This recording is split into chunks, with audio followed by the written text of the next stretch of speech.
اللہ تعالیٰ کا ارشاد ہے، وہ لوگ جو اللہ اور اس کے رسولوں پر ایمان لائے ہیں، یہی تو وہ ہیں جو ان کے پروردگار کے نزدیک صدیق اور شہید ہیں، ان کے لیے اجر اور نور ہے۔ رسول اللہ صلی اللہ علیہ وسلم کا ارشاد ہے، اللہ تعالیٰ نے عمر کے دل اور زبان پر حق جاری کر دیا ہے۔ وہ فاروق ہے جس کے ذریعے اللہ تعالیٰ نے حق اور باطل کے درمیان فرق کیا۔ جماعت اصحاب روشن ستارے ہیں، آسمان پر موجود ستاروں کی روشنی کم و بیش ہے۔ یہی مثال صحابہ کرام رضی اللہ عنہم کی ہے، لیکن ہیں سبھی روشن۔ ان میں سب سے نمایاں، سب سے روشن اور سب سے تابناک بہرحال پہلے 4 صحابہ رضی اللہ عنہم ہی ہیں۔ یہی پہلے 4 اصحاب خلفائے راشدین ہیں۔ عشرہ مبشرہ میں بھی سب سے پہلے انہی کا نام ہے۔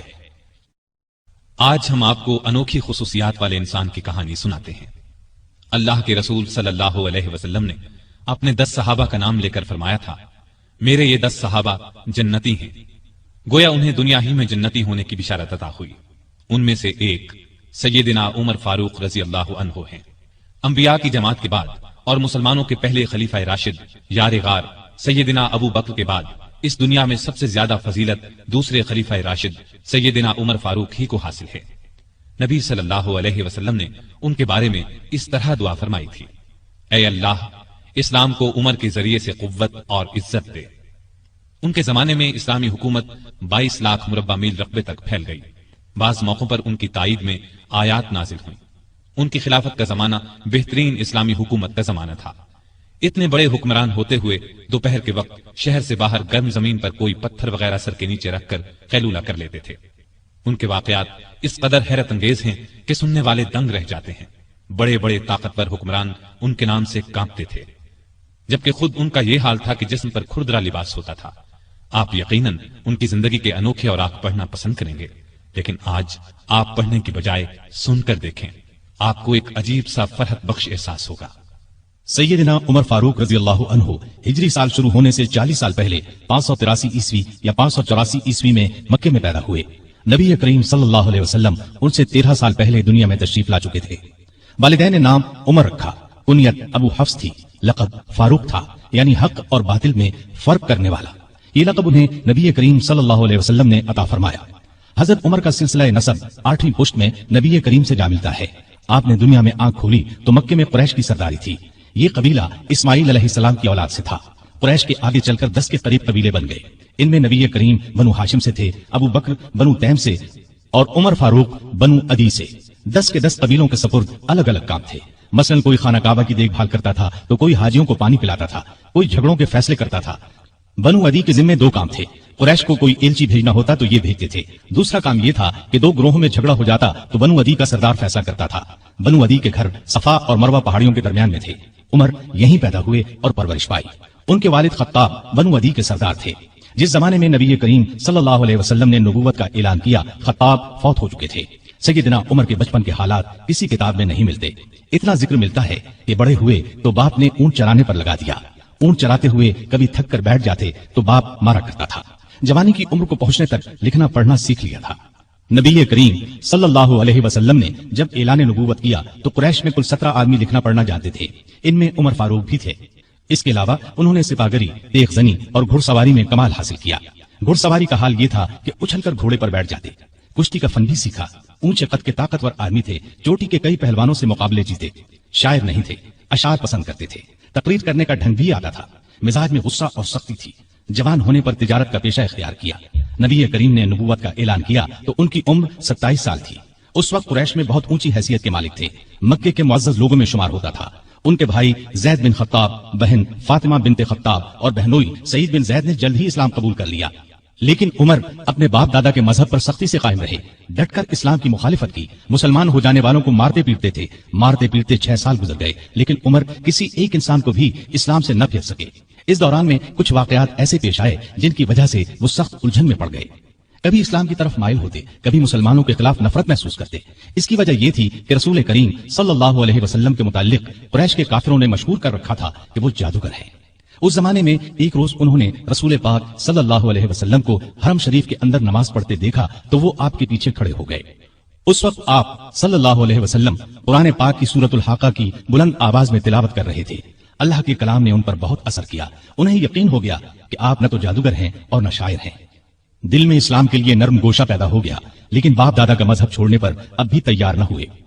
قاسم بن عثمان کی روایت میں آیا ہے کہ ایک دن طبیعت نے جوش مارا، ارادہ کیا کہ جس ہستی کی وجہ سے وہ الجھن میں ہیں کیوں نہ انہیں ختم کر دیں۔ چنانچہ ننگی تلوار ہاتھ میں لے کر نکلے۔ راستے میں ایک مسلمان نعیم بن عبداللہ مل گئے۔ انہوں نے پوچھا، خیر تو ہے، ننگی تلوار لیے کہاں جا رہے ہیں؟ بولے، محمد کو قتل کرنے جا رہا ہوں۔ نعیم نے کہا کہ پہلے اپنے گھر کی خبر تو لیں، آپ کی بہن اور بہنوئی مسلمان ہو چکے ہیں۔ سیدنا عمر الٹے پاؤں بہنوئی کے گھر پہنچے۔ اس وقت ان کے بہنوئی سعید بن زید اور فاطمہ بنت خطاب کے گھر میں رسول اللہ صلی اللہ علیہ وسلم کے ایک صحابی خباب بن ارد بھی موجود تھے۔ خباب بن ارد انہیں قرآن سکھا رہے تھے۔ عمر نے دروازے پر دستک دی تو خباب گھر کے ایک حصے میں چھپ گئے۔ فاطمہ نے قرآن کے اوراق چھپا دیے، لیکن عمر تلاوت کی آواز سن چکے تھے۔ اندر پہنچ کر پوچھا، کیا پڑھ رہے تھے؟ مجھے معلوم ہوا ہے کہ تم مسلمان ہو چکے ہو، اپنے باپ دادا کے مذہب سے پھر گئے ہو۔ یہ کہہ کر انہوں نے دونوں کو مارنا پیٹنا شروع کر دیا۔ بہن کے سر پر ایک لکڑی ماری، ان کے سر سے خون بہ نکلا۔ اس وقت دونوں میاں بیوی کے منہ سے نکلا، ہاں اے عمر، ہم مسلمان ہو چکے ہیں، اللہ کے رسول پر ایمان لے آئے ہیں، تم سے جو ہو سکے کر لو، اسلام تو اب ہمارے دلوں سے نہیں نکل سکتا۔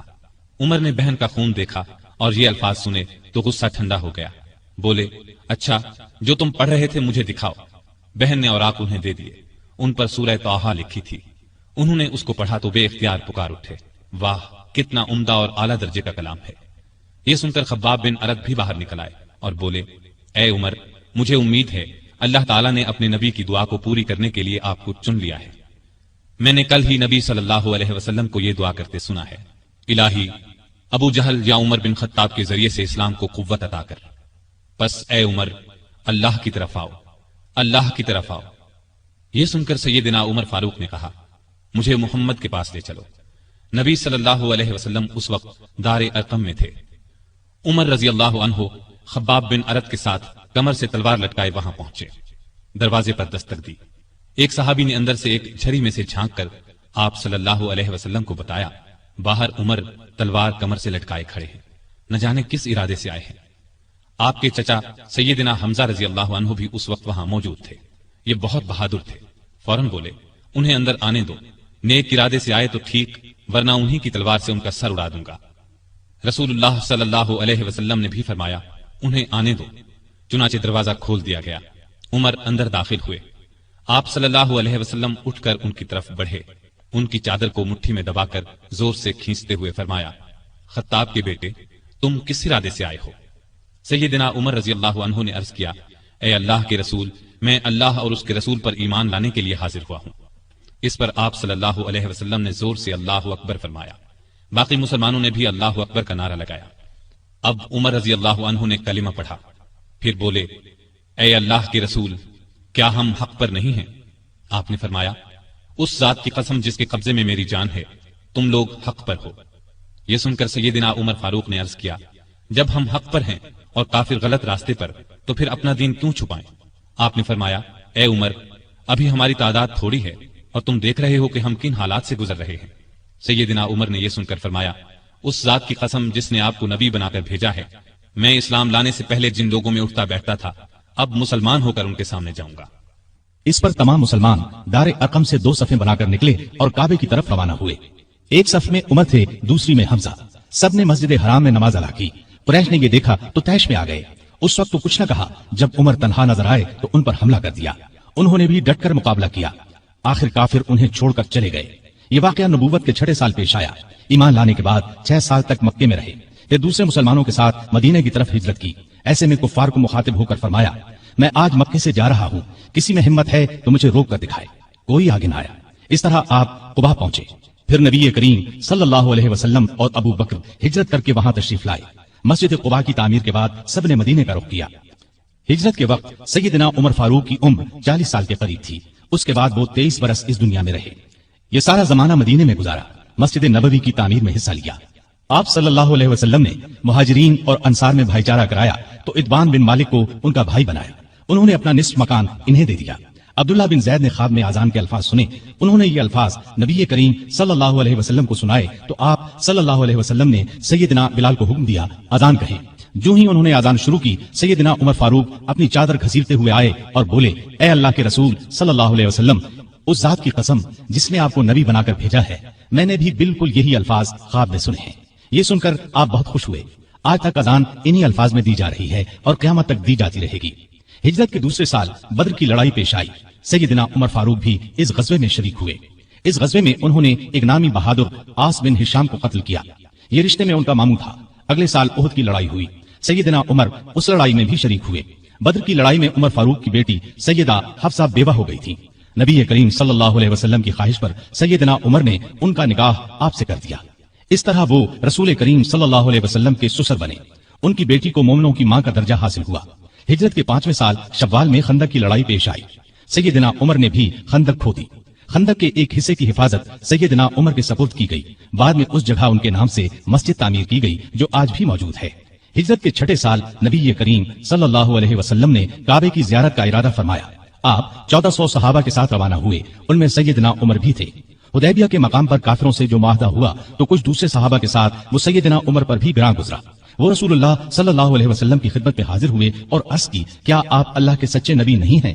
آپ نے فرمایا، یقیناً میں اللہ کا سچا نبی ہوں۔ کہا، کیا ہم حق پر اور ہمارا دشمن باطل پر نہیں ہے؟ آپ نے فرمایا، ہم حق پر اور ہمارا دشمن باطل پر ہے۔ کہا، اے اللہ کے رسول، جب ہم حق پر اور ہمارا دشمن باطل پر ہے تو پھر دب کر کیوں صلح کریں؟ آپ نے فرمایا، میں اللہ کا رسول ہوں، اللہ کے حکم کے خلاف نہیں کرتا، وہی میرا مددگار ہے۔ سیدنا عمر پھر ابو بکر صدیق کے پاس گئے اور ان سے بھی یہی کہا تو انہوں نے فرمایا، اے جوان، بلا شبہ نبی کریم صلی اللہ علیہ وسلم اللہ کے رسول ہیں۔ وہ اپنے رب کی نافرمانی نہیں کر سکتے اور وہی ان کا ناصر و مددگار ہے۔ بس ان کی رکاب کو تھامے رہو، یعنی ہر معاملے میں ان کی فرما برداری کرو۔ نبی کریم صلی اللہ علیہ وسلم نے فرمایا، میں اللہ کا رسول ہوں، اللہ کے حکم کے خلاف نہیں کرتا، وہی میرا مددگار ہے۔ تب جا کر سیدنا عمر کو اطمینان ہوا۔ نبی کریم صلی اللہ علیہ وسلم واپس روانہ ہوئے تو سورہ فتح نازل ہوئی۔ آپ نے سیدنا عمر کو بلا کر اللہ تعالیٰ کا یہ ارشاد سنایا کہ ہم نے آپ کو کھلی فتح عطا کی۔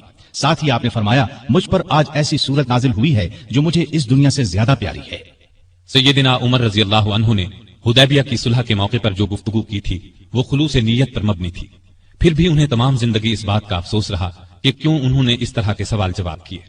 اس کے بدلے میں انہوں نے بہت سے روزے رکھے، کئی غلام آزاد کیے اور بہت سی نفل نمازیں پڑھی۔ ہجرت کے 7ویں سال خیبر کی لڑائی ہوئی۔ اس میں بھی سیدنا عمر رضی اللہ عنہ شریک تھے۔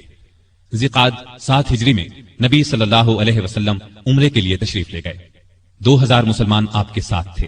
سیدنا عمر بھی ان میں شامل تھے۔ ذات سلاسل کی جنگ میں بھی شریک ہوئے۔ سلاسل جگہ کا نام ہے، یا اس مقام پر قبیلہ جزام کا ایک چشمہ تھا جس کا نام سلسل تھا۔ مسلمان لشکر اسی چشمے پر اترا تھا، اسی لیے اس غزوے کو ذات السلاسل کہا جاتا ہے۔ 8 ہجری 10 رمضان کو رسول اللہ صلی اللہ علیہ وسلم 10,000 ہتھیار بند صحابہ کے ساتھ مدینے سے مکے کی طرف روانہ ہوئے۔ ان میں سیدنا عمر بھی شامل تھے۔ مکے سے کچھ فاصلے پر آپ صلی اللہ علیہ وسلم نے پڑاؤ ڈالا۔ اس میدان کا نام اب وادی فاطمہ ہے۔ قریش کے سردار ابو سفیان نے 2 آدمیوں کو حالات معلوم کرنے کے لیے بھیجا۔ پھر ابو سفیان خود نبی کریم صلی اللہ علیہ وسلم کی خدمت میں حاضر ہوئے۔ ایسے میں سیدنا عمر رضی اللہ عنہ نے عرض کیا، اے اللہ کے رسول، مجھے اجازت دیں میں ابو سفیان کا سر اڑا دوں۔ لیکن آپ نے ایسا کرنے کی اجازت نہ دی۔ اس موقع پر ابو سفیان نے اسلام قبول کیا۔ ان کے بعد مکے کے باقی ماندہ لوگ بھی مسلمان ہو گئے۔ فتح مکہ کے بعد غزوہ حنین پیش آیا۔ اس غزوے کی ابتدا میں مسلمانوں کے پاؤں اکھڑ گئے۔ صرف رسول اللہ صلی اللہ علیہ وسلم چند صحابہ کے ساتھ میدان میں کھڑے رہے۔ ان میں سیدنا عمر بھی تھے۔ پھر سیدنا عباس رضی اللہ عنہ کی آواز پر مسلمان پلٹے اور کفار کو شکست دی۔ تبوک کی لڑائی کے لیے سیدنا عمر نے اپنے مال کا نصف حصہ نبی صلی اللہ علیہ وسلم کی خدمت میں پیش کیا۔ حجۃ الوداع کے موقع پر بھی سیدنا عمر ساتھ تھے۔ اس حج کے بعد ہی آپ صلی اللہ علیہ وسلم اس دنیا سے رخصت ہوئے۔ سفر 11 ہجری میں آپ صلی اللہ علیہ وسلم نے اسامہ بن زید کو اسلامی لشکر کا سپاہ سالار مقرر کیا اور حکم دیا کہ جا کر رومیوں سے موتا کی لڑائی کا بدلہ لیں۔ موتا کی لڑائی ہجرت کے 8ویں سال میں ہوئی تھی۔ اس میں اسامہ کے والد زید اور بہت سے صحابہ رضی اللہ عنہم شہید ہو گئے تھے۔ چنانچہ آپ نے یہ لشکر روانہ فرمایا۔ اس میں بڑے بڑے صحابہ کے ساتھ سیدنا عمر بھی شریک تھے۔ آپ صلی اللہ علیہ وسلم نے رحلت فرمائی تو سیدنا عمر رضی اللہ عنہ کو آپ کی وفات کا یقین ہی نہیں آتا تھا۔ وہ یہ اعلان کر رہے تھے، جو شخص یہ کہے گا کہ رسول اللہ صلی اللہ علیہ وسلم نے وفات پائی ہے، میں اس کی گردن اڑا دوں گا۔ پھر ابو بکر رضی اللہ عنہ کے سمجھانے پر یقین آیا کہ نبی صلی اللہ علیہ وسلم رحلت فرما چکے ہیں۔ آپ صلی اللہ علیہ وسلم کی وفات کے بعد خلافت کے مسئلے پر مسلمانوں میں اختلاف پیدا ہوا تو اس موقع پر سیدنا عمر نے ابو بکر رضی اللہ عنہ کا نام خلافت کے لیے سب کے سامنے رکھا۔ سبھی نے اس سے اتفاق کیا۔ ابو بکر کے بارے میں سیدنا عمر کے یہ الفاظ ہیں: ابو بکر رسول اللہ صلی اللہ علیہ وسلم کے صحابی ہیں، غار کے ساتھی ہیں، یہ تمام مسلمانوں سے زیادہ تمہارے معاملات کے والی ہونے کے حقدار ہیں۔ خلیفہ بننے کے بعد سیدنا ابو بکر نے سب سے پہلے اسامہ بن زید کا لشکر روانہ فرمایا۔ یہ لشکر نبی کریم صلی اللہ علیہ وسلم کی شدید علالت کی وجہ سے مدینہ سے باہر مقام جرف پر ٹھہر گیا تھا اور پھر وفات کی وجہ سے روانہ نہ ہو سکا تھا۔ اس موقع پر سیدنا ابو بکر نے اسامہ بن زید سے کہا کہ سیدنا عمر فاروق رضی اللہ عنہ کو ان کے پاس چھوڑ جائیں کیونکہ ان کے مشوروں کی ضرورت پڑے گی۔ اسامہ بن زید نے خوشی سے یہ بات منظور کی۔ ابو بکر کی خلافت 2.25 برس رہی۔ تمام عرصے میں سیدنا عمر ان کے خاص مشیر رہے۔ اس دوران میں سیدنا عمر نے سیدنا ابو بکر کو مشورہ دیا کہ قرآن کو ایک جگہ جمع کر دیا جائے۔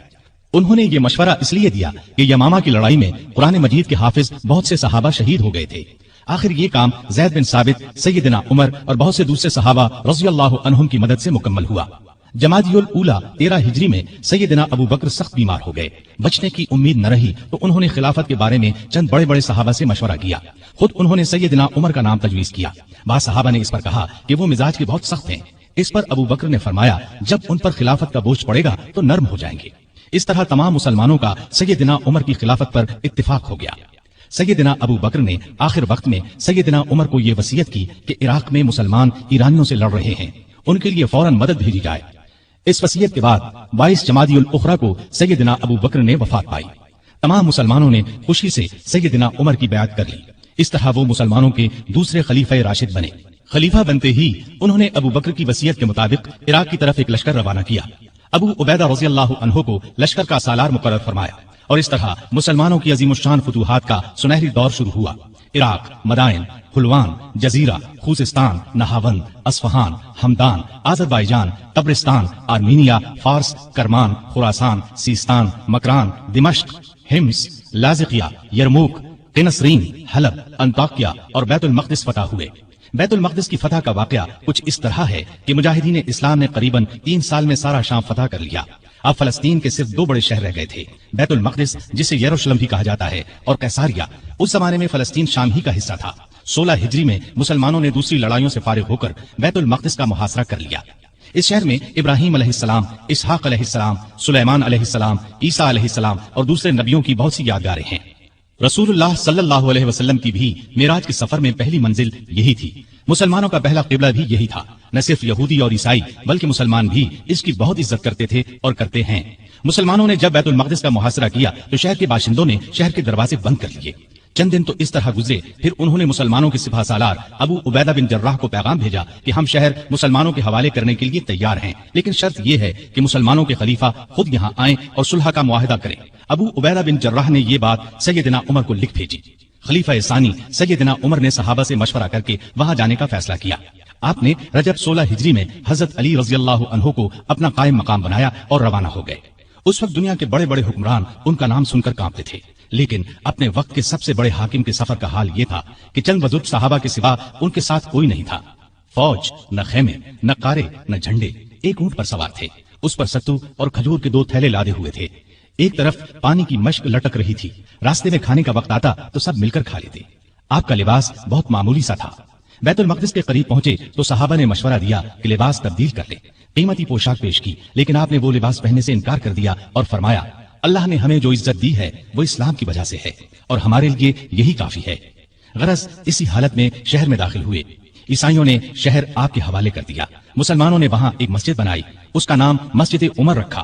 یہ آج بھی موجود ہے اور اب تک مسجد عمر کہلاتی ہے۔ 14 ہجری میں مسلمانوں نے ہمس کو فتح کر لیا تھا۔ 17 ہجری کو روم کے بادشاہ ہرقل نے ہمس مسلمانوں سے چھیننے کے لیے سمندر کے راستے فوج بھیجی۔ اس فوج نے ہمس کا محاصرہ کر لیا۔ جزیرے کے لوگوں نے بھی ہرقل کو ایسا کرنے پر اکسایا تھا، چنانچہ جزیرے سے بھی 30,000 فوج آ کر ہرقل کی فوج سے مل گئی۔ سیدنا ابو عبیدہ بن جراح رضی اللہ عنہ نے ان حالات کی اطلاع سیدنا عمر فاروق کو بھیجی تو انہوں نے ان کی مدد کے لیے مزید فوج روانہ کی۔ دوسری طرف سہیل بن عدی کی سرکردگی میں ایک فوج جزیرے کی طرف روانہ کر دی۔ خود بھی مدینے سے چل کر دمشق آ گئے تاکہ نزدیک سے تمام حالات پر نظر رکھ سکیں۔